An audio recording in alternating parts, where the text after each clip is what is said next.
สวัสดีทุกคนพากินพาเที่ยวเจหลานซะแล้วพบกันในมื้อนี้ก็อยู่ที่ห้องนอนเนาะเจหลานนอนหลินอยู่ผู้เดียวอยู่ในห้องนอนอยู่นอกมียุงหลายยุงเยอะหลายมื้อนี้บ่มีหยังหลายบ่ได้เอาคลิปกินมากินให้พี่ให้น้องเบิ่ง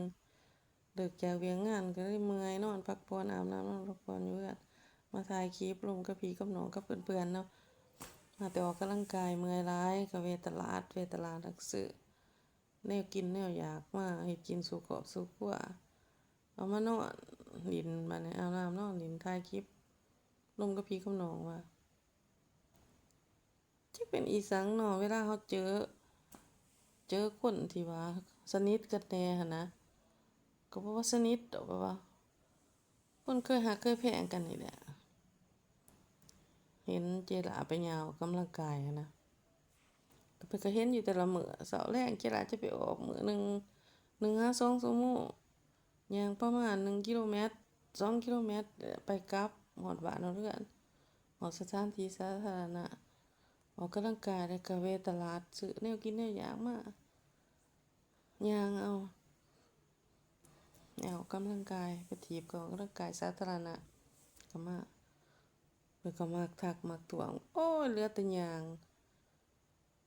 อยู่ทุกมื้อทุกวันคือบ่เห็นจอยจักเทื่อเนาะเอาแม่นย่างว่าซั่นจักเพิ่นถ่วงให้อีสังกับคำเว้าดีๆที่เพิ่นจะมาทักมาทายเฮาอะนะทักหมู่ทักคู่ว่าแต่ทักทาย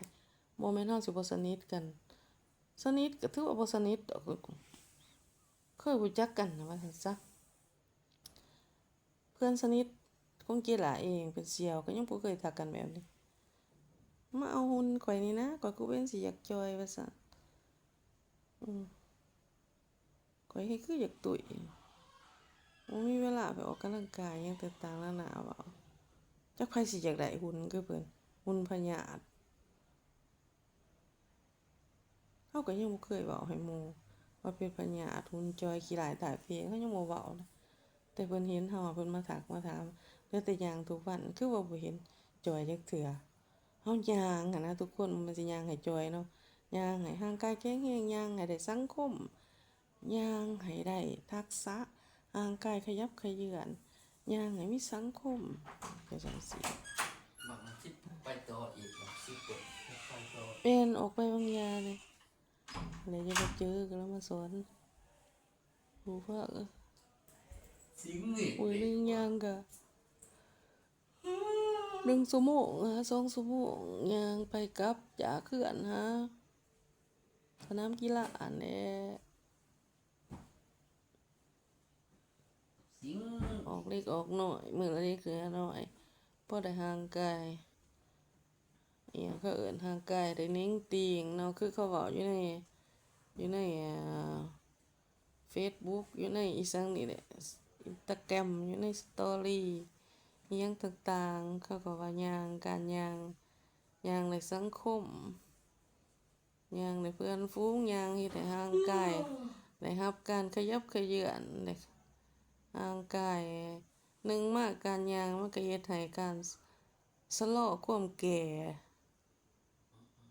หน้าที่ว่าอายุ60สิเฒ่าสิแก่สิไปไสมาไสยากเขาก็ยังไปไสมาไสง่าย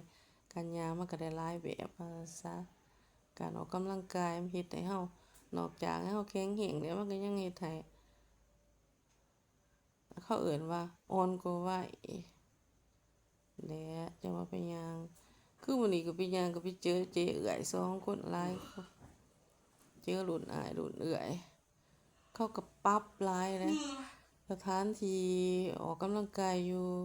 สนามกีฬาคนก็มาออกกำลังกายหลายแต่ว่าเดี๋ยวนี้เขาก็หลีกจากจุดนี้แน่นะเขาไปสถานที่แบบ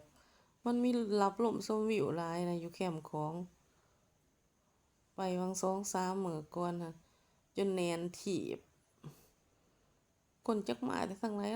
ยๆอยู่แคมป์ของเห็นเกือบคู่หน้าคู่ตาย่างไปก็ม่วนไปอีกแบบมีสังคมผู้มักถ่ายรูปก็ถ่ายรูปไป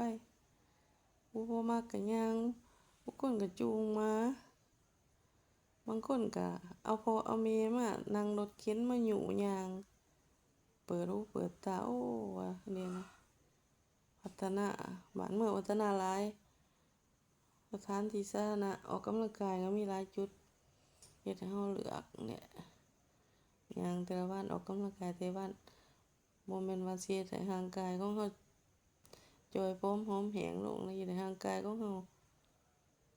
กระสับสัดส่วนกระสับเฮ็ดให้ร่างกายแข็งแรงเผาผลาญระบบไขมัน